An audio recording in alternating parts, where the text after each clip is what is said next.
Magandang araw po sa inyong lahat. Ako po si Dr. Benigno Manlapas, isang doktora na nakatuon sa pag-aalaga ng ating mga nakatatanda. Marami sa aking mga pasyente ang naniniwala na tuluyan na nilang nawala ang kakayahang makatulog ng mahimbing. Kahit pa sumubok na sila ng mga gamot, meditasyon, pagpapalit ng unan, o pagbabago ng posisyon sa pagtulog, nagigising pa rin sila sa kalagitnaan ng gabi nang hindi alam ang dahilan. Ngunit sa isang maliit na serving lang ng tamang isda sa hapunan sa tamang oras, ang mahimbing at payapang tulog ay nagsimulang bumalik. Natural, buo, at walang pilitan. At kinabukasan, gumising sila sa isang pakiramdam na matagal na nilang hindi naranasan. Isang pakiramdam ng gaan, kapayapaan, at panibagong lakas. Marami ang nag-aakala na ang hirap sa pagtulog ay kaakibat ng pagtanda o sinisisi ito sa nagulong biological clock o matagalang stress. Ngunit iilan lamang ang nakakapansin na ang mismong hapunan pala ang maaaring tahimik na salarin na gumugulod sa kanilang pagtulog. Ang maling pagkain ay maaaring magdulot ng paglaki ng tiyan, magpataas-baba ng blood sugar, at bahagyang mag-overstimulate sa nervous system. Sa kabilang banda, ang tamang pagkain ay maaaring magbigay ng hudyat sa katawan na oras na para magpahinga at matulog. Sa video na ito, tatalakayin natin ang 5 uri ng isda na sumusuporta sa natural na pagtulog pagkatapos ng edad na 60. Walang tableta, walang malaking pagbabago sa pamumuhay. Piliin lang ang tamang isda para sa inyong katawan at siguraduhing manatili kayo hanggang sa dulo ng video dahil ang numero 1 isda sa listahang ito ay maaaring magdulot sa inyo ng pambihirang pakiramdam ng kalmado, minsan pagkatapos lang ng isang gabi. Simulan natin sa pinakasimple at pinakamadaling mahanap na opsyon. Ito ang isdang nasa ika-5 pwesto sa ating listahan ngayon. Hindi dahil sa ito ay hindi gaanong epektibo, kundi dahil marami pa rin ang gumagamit nito sa maling paraan. Ang ika-5 isda ay ang alumahan o hasa-hasa. Ang alumahan ay isa sa mga pinakamasustansyang matatabang isda, lalo na sa taglay nitong omega-3 at vitamin D. Ang dalawang nutrient na ito ay nagtutulungan bilang isang malakas na team para suportahan ang pagtulog. Ang omega-3 ay tumutulong na bawasan ang pamamaga sa central nervous system, pakalmahin ang mga sobrang aktibong signal mula sa utak, at itaguyod ang produksyon ng serotonin. Ang serotonin ay isang mahalagang sangkap para sa melatonin, ang hormone na tumutulong sa iyong makapasok sa mahimbing na pagtulog. Ang vitamin D naman ay tumutulong na i-regulate ang iyong biological clock na ginagawang mas madali para sa katawan na kilalanin kung kailan oras na para magpahinga.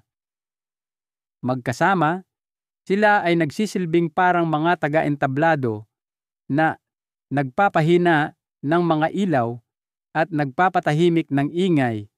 Inihahanda ang iyong utak para sa pagtulog. Ang alumahan ay mayaman sa omega-3 at vitamin D, dalawang sustansyang malapit na nauugnay sa mahimbing na pagtulog at emosyonal na katatagan. Ipinakita sa mga klinikal na pag-aaral mula sa University of the Philippines College of Medicine na kapag ang mga senior ay nagdagdag ng matatabang isda sa hapunan 3 beses sa isang linggo, madalas silang nakakaranas ng mas mabilis na pag-antok at mas gising ang diwa kinaumagahan.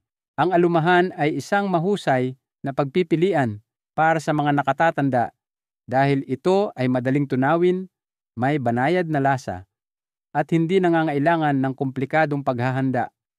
Isang maliit na pinasingawang filet na may ilang hiwa ng luya isang bahagyang piniritong piraso na may sariwang herbs at kaunting olive oil o isang mangkok ng sinabawang alumahan na may simpleng mga gulay.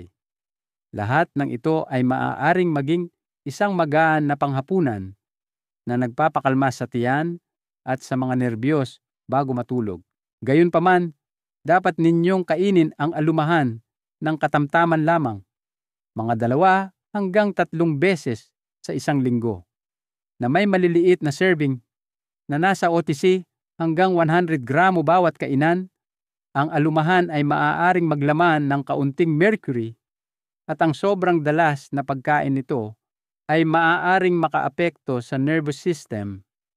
Ang mga may history ng allergy sa seafood ay dapat ding mag-ingat. Palaging pumili ng sariwang isda, itago ito ng maayos sa malamig na kondisyon at ihanda ito ng may pag-iingat. Iwasan ang deep frying o sobrang pag-ihaw sa mataas na temperatura dahil maaari nitong sirain ang mga kapaki-pakinabang na fatty acids. Isang maliit na serving lamang ng alumahan na inihanda ng tama at kinain sa tamang oras ay makakatulong na muling gisingin ang natural na kakayahan ng iyong katawan na magpahinga upang ang bawat gabi ng tulog ay maging isang panahon ng tunay na pagpapanumbalik. At makikita ninyo mismo, minsan ang susi sa mas mahimbing na pagtulog ay hindi matatagpuan sa isang bote ng gamot.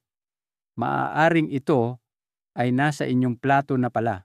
Kung ang alumahan ay gumaganap ng papel sa pag-reset ng iyong internal clock sa pamamagitan ng pag-impluwensya sa natural na light signals ng iyong katawan, ang susunod na isda ay gumagana sa ibang paraan. Direkta nitong naaapektuhan ang iyong mood at emosyonal na kalmado. At kapag tunay na relax ang iyong isipan, saka lamang darating ang tulog ng natural at walang kahirap-hirap. Ang maaaring ikagulat ninyo ay napakapamilyar ng isdang ito na malamang ay nasa kusina ninyo na mula almusal hanggang hapunan. Ang ika-4 na isda ay tuna. Maaaring nagamit ninyo na ito sa isang salad, sa isang sandwich, sa sushi, o simpleng pinasingawang file ng tuna para sa isang magaan na hapunan, ngunit iilan lamang ang nakakaalam na ang tuna ay isa sa mga pinakamayamang pinagkukunan ng tryptophan. Ito ay isang essential amino acid na tumutulong sa iyong katawan na gumawa ng serotonin, isang neurotransmitter na lumilikha ng pakiramdam ng kaligtasan, kasiyahan, at kalmado. Kapag sapat ang antas ng serotonin, sinisimulan itong gawing melatonin ng utak at doon na natural na makakapasok ang iyong katawan sa mahimbing na pagtulog. Ang nagpapaging espesyal sa tuna kumpara sa maraming iba pang uri ng isda ay ang mataas na antas nito ng vitamin B6. Ang bitaminang ito ay nagsisilbing isang mahalagang catalyst na nagpapahintulot sa conversion ng tryptophan na maganap ng maayos. Kung walang sapat na B6, gaano man karaming tryptophan ang iyong kainin, maaaring maantala pa rin ang produksyon ng melatonin. Iyon ang dahilan kung bakit maraming nakatatanda ang nakakaramdam ng antok ngunit hindi makatulog ng mahimbing. Ang makinarya ng kanilang hormone production ay kulang ng isang mahalagang piyesa. Ayon sa ilang mga pag-aaral sa neurochemical metabolism, ang kakulangan sa tryptophan ay isa sa mga pangunahing salik na gumugulo sa produksyon ng parehong serotonin at melatonin, ang 2 pundasyong hormone ng pagtulog. Sa pamamagitan ng pagkuha ng sapat na tryptophan mula sa mga pagkaing mataas sa protina tulad ng tuna, unti-unting maibabalik ng iyong katawan ang natural na kakayahang makatulog ng mas matatag at may mas kaunting pag-asa sa mga gamot pampatulog. Gayunpaman, kahit na ito ay napakasustansya, ang tuna ay hindi isang bagay na dapat mong kainin ng walang pag-iingat. Ang ilang uri ng tuna na nahuhuli sa karagatan ay maaaring maglaman ng medyo mataas na antas ng mercury. Ang madalas na pagkain nito ay maaaring makaapekto sa paggana ng nervous system. Bukod pa rito, ang hindi maayos na pag-iimbak ng tuna ay maaaring makabuo ng histamine, isang compound na maaaring mag-trigger ng mga sintomas na parang allergy tulad ng pagduduwal, pantal sa balat, at makating lalamunan o banayad na pananakit ng ulo pagkatapos kumain. Kaya naman, pinakamainam na kumain lamang ng tuna 2 hanggang 3 beses sa isang linggo. Pumili ng sariwang tuna hanggat maaari at ihanda ito sa pamamagitan ng pag-steam o bahagyang paggihaw. Limitahan ang mga dilatang tuna na naglalaman ng mataas na dami ng asin o preservatives. Kung mayroon kayong history ng banayad na reaksyon sa seafood, magsimula sa maliit na halaga at obserbahan kung ano ang inyong mararamdaman pagkatapos. Isang hiwa lang ng tuna sa tamang oras ay maaaring maging susi sa pagpapakalma ng iyong sobrang aktibong nervous system at pagbubukas ng pinto sa uri ng natural na tulog na akala mo ay tuluyan nang nawala. Kung ang alumahan ay tumutulong na i-reset ang iyong rest cycle at ang tuna ay sumusuporta sa produksyon ng relaxation hormones, ang susunod na isda ay naghahatid ng isang mas tahimik ngunit mas malalim na pundasyon. Hindi lamang ito tumutulong na makatulog ka ng mas madali, ngunit pinapabuti rin nito ang kalidad ng iyong pagtulog sa paglipas ng panahon. Dahil kapag ang tulog ay hindi na ginugulo ng mga nakatagong pamamaga o matagalang cellular stress, ang katawan ay tunay na makakapagpahinga, makakabawi, at makakapag-rebuild. Ang ikatlong isda ay sea cod, hindi tulad ng matatabang isda tulad ng salmon o alumahan. Ang cod ay may puting laman. Ito ay may banayad na lasa, madaling tunawin, at halos walang amoy. Ang mga katangiang ito ay ginagawang ideal na pagpipilian ang cod para sa mga may sensitibong tiyan o mahinang panunaw. Ngunit, ang tunay na nagpapatingkad sa cod ay ang mataas na antas nito ng isang mineral na hindi pinapansin ng karamihan, ang selenium. Ang selenium ay isang micronutrient na kailangan lamang ng iyong katawan sa maliit na halaga, ngunit ito ay gumaganap ng isang kritikal na papel sa pagprotekta sa mga nerve cells mula sa oxidative stress. Ayon sa isang pag-aaral na inilathala sa European Journal of Nutrition, ang mga taong may mababang antas ng selenium sa dugo ay madalas na dumaranas ng talamak na insomnia, nahihirapang makapasok sa mahimbing na pagtulog, at madalas magising sa gabi. Sa kabilang banda, kapag napunan ang selenium sa pamamagitan ng pagkain, ang antioxidant activity ng katawan ay bumubuti ng malaki. Ang pamamaga sa mga nerve tissues ay nagsisimulang humupa at ang utak ay nagagawang bumalik sa natural nitong estado ng pahinga bawat gabi. Hindi lang diyan nagtatapos ang QOD. Nagbibigay din ito ng mataas na kalidad na protina na tumutulong na patatagin ang antas ng asukal sa dugo sa gabi at bawasan ang gutom sa kalagitnaan ng gabi.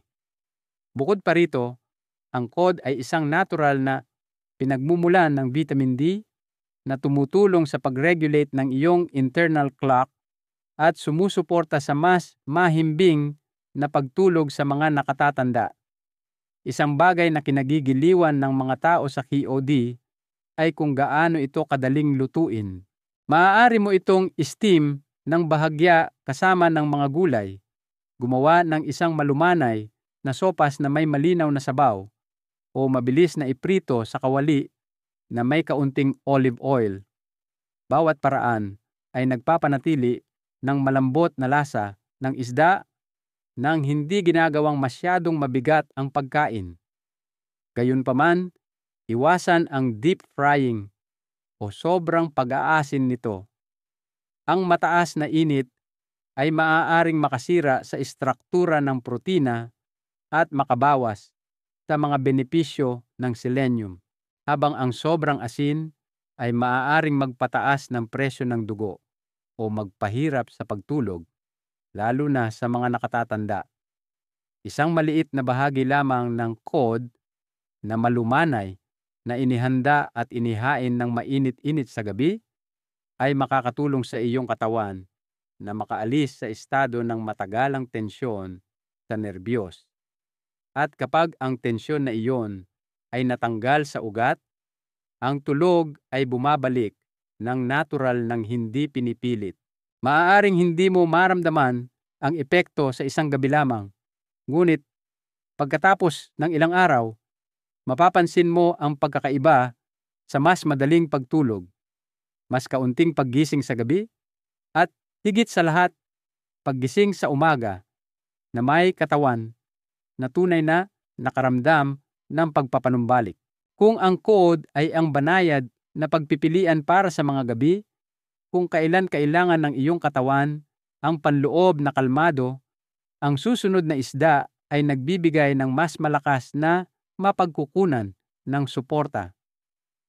Tumutulong itong i-regulate ang iyong nervous system, punan ang mga pangunahing mineral, at natural na i-activate ang deep sleep response.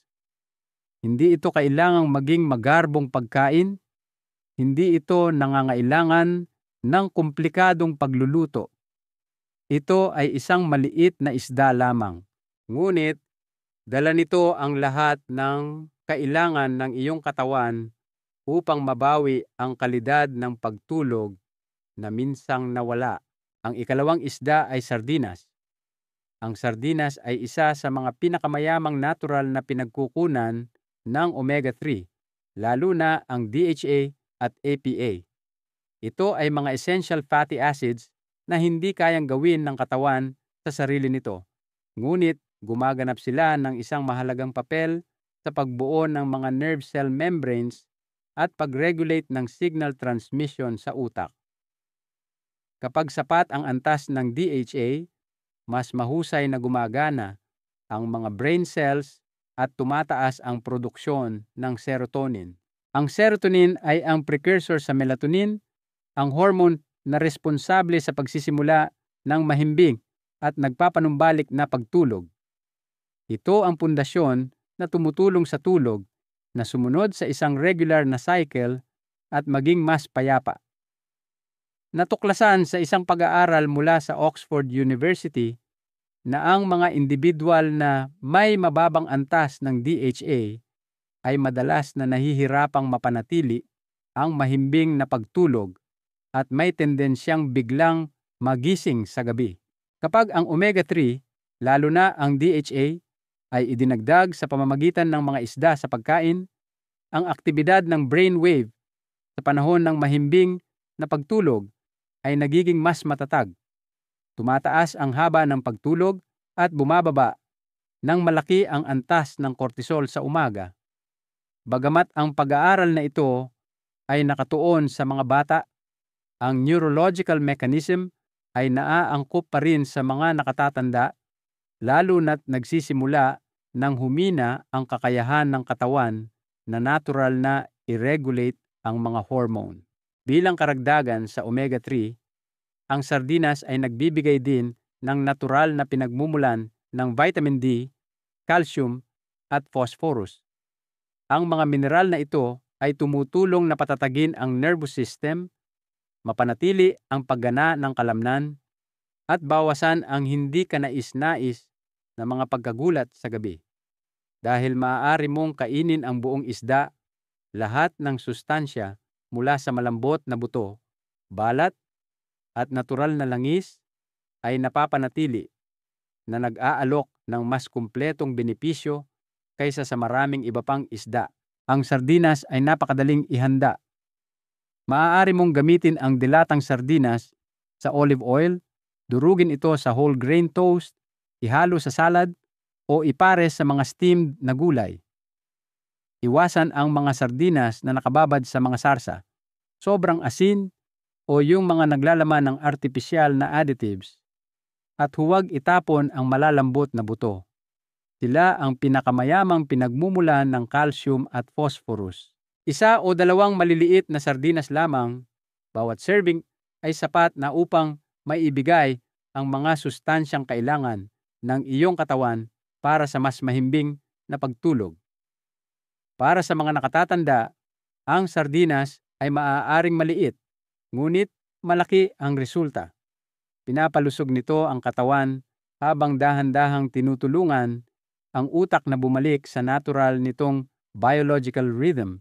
Maaaring hindi mo mapansin ang pagkakaiba pagkatapos ng isang gabi, ngunit kung ipagpapatuloy mo ito sa loob ng ilang araw, maaari mong mapansin ang iyong sarili na mas madaling huminga, mas magaan ang pakiramdam, at mapanood ang iyong pagtulog na unti-unting bumabalik. Kung ang sardinas ay nagbibigay ng isang matibay na pundasyon para sa pagtulog sa pamamagitan ng mga mineral at omega-3, ang huling isda sa ating listahan ay nag-aalok ng isang kumpletong kombinasyon ng nutrisyon, pagiging epektibo, at biological synergy. Hindi lamang ito tumutulong sa iyo na matulog ng mas mahimbing. Tumutulong ito sa iyo na makatulog sa tamang oras, sumunod sa isang natural na ritmo, at gumising na parabang ang iyong buong sistema ay dahan-dahang na-reset mula sa loob. Ang numero 1 isda ay salmon. Ang salmon ay hindi lamang isang masarap na ulam. Ito ay isang pagkain na binuo sa paligid ng circadian rhythm.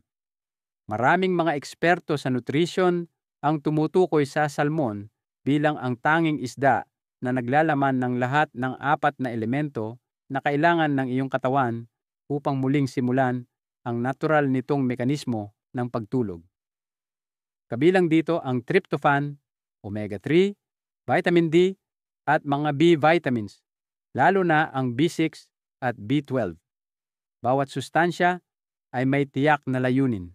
Ngunit kapag lahat sila ay naroroon sa iisang pagkain, lumilikha sila ng isang malakas na chain of biological reactions na nag-a-activate sa lahat, mula sa central nervous system hanggang sa internal clock ng pineal gland. Ang tryptophan sa salmon ay nagsisilbing panimulang materyal para sa paggawa ng serotonin, ang neurotransmitter na tumutulong sa utak na makaramdam ng kaligtasan at pag-relax, na unti-unting nagiging melatonin pagsapit ng gabi. Ang omega-3 ay nagsisilbing isang sistema ng proteksyon na nagpapatatag sa mga nerve cell membranes at binabawasan ang emosyonal na labis na karga, na tumutulong na pakalmahin ang mga rehiyon ng utak na responsable para sa pagiging alerto at reaksyon. Ang vitamin D ay tumutulong na isynchronize ang mga signal ng liwanag at dilim sa utak. Ang B6 at B12 ay nagpapanatili ng mga enzyme na kailangan upang mahusay na isynthesize ang mga sleep hormones. Ang mga epekto ay hindi lamang theoretical. Isang pag-aaral na inilathala sa Journal of Clinical Sleep Medicine ang natuklasan na ang mga taong kumakain ng salmon 2 hanggang 3 beses sa isang linggo ay nakakita ng makabuluhang pagtaas sa kanilang mga HRV scores, isang sukatan ng pag-relax ng nervous system, sa loob lamang ng 5 araw.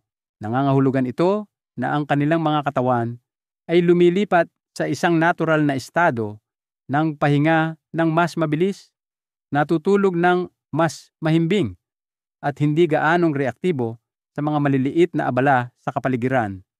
Hindi tulad ng maraming iba pang uri ng isda, ang salmon ay napakadaling ihanda at pinapanatili pa rin ang nutritional value nito sa pamamagitan ng banayad na pagluluto.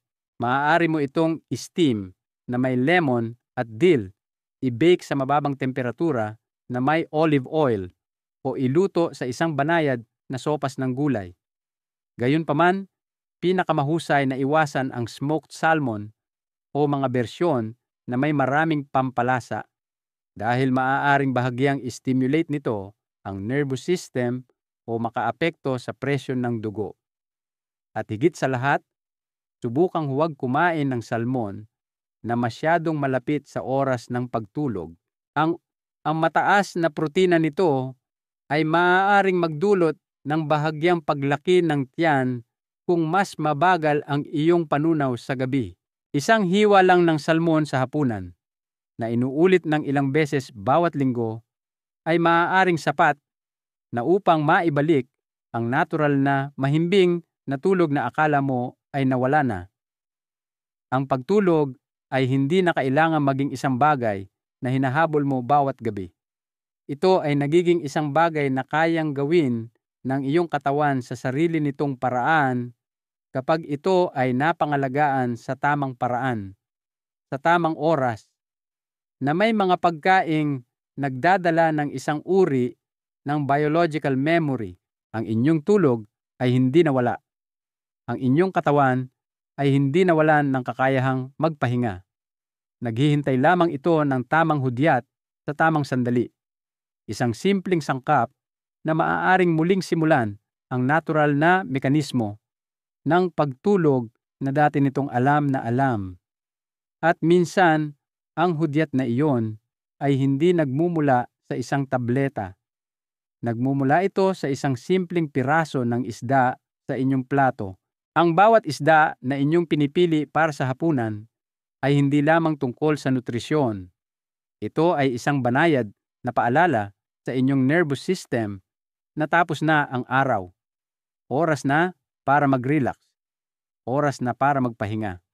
Bawat sustansya sa isda, mula sa tryptophan hanggang sa omega-3, mula sa selenium hanggang sa vitamin B6, ay gumagana na parang isang tahimik na bantay sa gabi, tinutulungan ang inyong utak na makapasok sa mas malalim, mas matatag na pagtulog na may mas kaunting mga pagkagambala. Ngayong gabi, piliin ninyo ang isda mula sa listahang ito na sa tingin ninyo ay pinakamadali para sa inyo. Siguro isang pinasingawang hiwa ng keod na may ilang piraso ng luya, kaunting sardinas na hinalo sa inyong salad, o simpleng isang maliit na piraso ng bahagyang inihaw na salmon. Subukan ninyo. Pagkatapos ay pansinin kung ano ang pakiramdam ninyo kinaumagahan. Mas madali ba kayong nagising? Mas malinaw ba at presko ang inyong isipan? Ang aral dito ay simple lamang. Minsan, ang solusyon sa mga matagal na nating problema ay hindi komplikado o mahal. Ito ay bumabalik sa mga pangunahing kaalaman, sa pagbibigay sa ating katawan ng tamang sustansya na kailangan nito para gumaling. Kung nakatulong ito sa inyo, ibahagi ninyo ang inyong karanasan sa mga komento sa ibaba. Ang isang maliit na komento ninyo ay maaaring maging dahilan upang ang isa pang tao ay sa wakas ay muling matuklasan ang natural na tulog na matagal na niyang hinahanap. At huwag kalimutang mag-subscribe at i-on ang notification bell para patuloy ninyong matuklasan ang mga simple, banayad, ngunit tunay na epektibong solusyon para sa pagtulog at kalusugan pagkatapos ng edad 60. Ibahagi ninyo rin ito sa inyong mga kaibigan at pamilya na maaaring nangangailangan din nito.